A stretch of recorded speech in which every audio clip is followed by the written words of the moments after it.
ভাই একটা কথা বলুন তো, রিক্সাওয়ালা মামা বা রাজমিস্ত্রিরা তো রোদে পুড়ে হাড় ভাঙা খাটুনি খাটে, তবুও তারা গরিব কেন? আর বিল গেটস বা এলন মাস্করা কি মাটি কাটে না? তাহলে তারা এত টাকার মালিক কিভাবে? পার্থক্যটা গায়ের জোরে না দোস্ত, পার্থক্যটা এইখানে।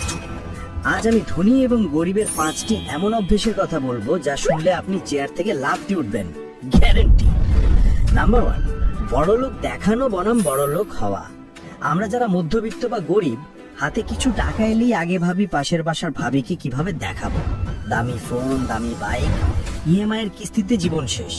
কিন্তু ধনীরা, তারা কাউকে দেখানোর জন্য খরচ করে না, তারা টাকা জমিয়ে এমন কিছু কেনে যা পরে তাদের আরো টাকা এনে দেয়। নাম্বার 2, সম্পদ বনাম দায়। সহজ কথায় বুঝেন, যে জিনিস আপনার পকেট থেকে টাকা বের করে নেয় সেটা হলো দায় বা লায়াবিলিটি, আর যা আপনার পকেটে টাকা ঢোকায় সেটা সম্পদ বা অ্যাসেট। গরিবরা কেনে লায়াবিলিটি আর ধনীরা কেনে অ্যাসেট। আপনি শেষ কবে এমন কিছু কিনেছেন যা আপনাকে উল্টো টাকা ইনকাম করে দেয়? ভাবুন তো। নাম্বার 3, আয়ের উৎস। আপনার ইনকাম সোর্স কয়টা? একটা, মানে ওই মাসের 1 তারিখের বেতন?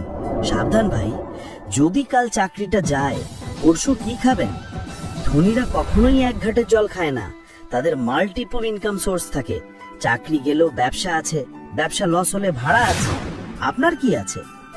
নাম্বার 4, ঘাড়ের উপরের অংশ। আমরা বাসে ট্রেনে বসে কি করি? ফানি ভিডিও দেখি আর হাসি। আর বিল গেটস বছরে 50টা বই পড়েন, ওয়ারেন বাফেট দিনের 80 ভাগ সময় পড়েন।